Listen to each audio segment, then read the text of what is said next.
I searched my own name on a data broker website this week. I found my home address, my estimated salary range, the names of my family members, previous addresses going back 8 years, and a list of my known associates. All of this was available to any stranger willing to pay exactly 99 cents. In this video, we are going to look closely at how these companies acquire this data, exactly what they know, and the step-by-step process required to force them to erase it.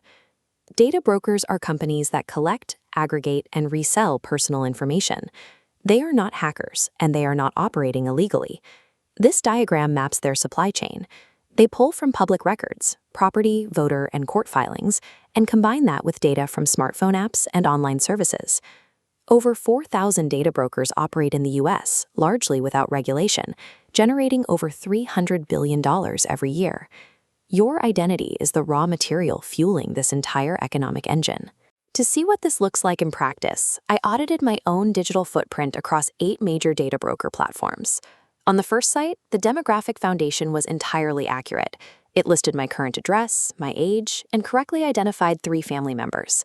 This graphic shows how the detail escalates. On the second site, I found an estimated income bracket, my current employer, and a list of phone numbers, including one I stopped using 4 years ago. By the fourth site, I could purchase a compiled background report, complete with a relationship web mapping my known associates and public legal records. Across all 8 sites, a complete, highly structured map of my life was available for purchase. The total cost to access everything was under $15. The clients purchasing this data vary widely. Background check services use it for employment and tenant screening. Journalists use it to research public figures. People use it to reconnect with lost family members. But this scale shows the inherent risk. The same infrastructure is weaponized by stalkers locating targets, scammers building phishing attempts, and identity thieves bypassing security questions. The data itself is neutral. The threat depends entirely on the buyer's motivations. And currently, you have absolutely zero visibility into who has searched your profile, what they purchased, or what they intend to do with it. A single piece of information is rarely dangerous on its own. Your address might be in a public directory. Your employer is listed on LinkedIn. Your general location is visible on social media. The vulnerability is aggregation. Brokers pull scattered data points together to construct a comprehensive entity. Combining your phone number with your sister's name, previous addresses, estimated income, and behavioral patterns creates a significantly more sensitive profile. It enables physical tracking and complete identity reconstruction. A scammer who only knows your name is a nuisance. A scammer armed with an aggregated profile has the exact blueprint needed to execute a devastating, highly convincing social engineering attack. You can see your own exposure right now. Search your name and current city on free people search portals like Spokeo, Whitepages, or My Life. The volume of data you find will depend entirely on how much of your life has intersected with public records and data harvesting apps over the years. If a site holds an active profile on you, document it. This list becomes your custom removal checklist. You should also run searches for your email addresses and old phone numbers. Brokers often index these separately, and they can unearth hidden profiles that do not appear in a standard name search. Building a complete map of your vulnerability requires auditing every key identifier attached to your digital footprint over the past decade. Every data broker is legally required to provide a mechanism for you to opt out. However, they intentionally design friction into the process to make finding and completing those forms difficult. The requirements vary wildly. As shown here, some brokers offer a simple web form. Others require you to upload a government ID to verify your identity, and a few only accept removal requests submitted via physical postal mail. Most brokers process these removals within 48 hours to 30 days.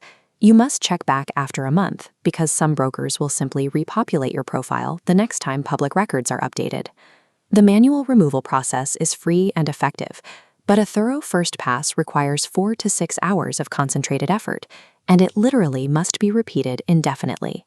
Because the manual process is extremely time-consuming, commercial automated services offer a practical alternative. This comparison matrix breaks down 2 major options.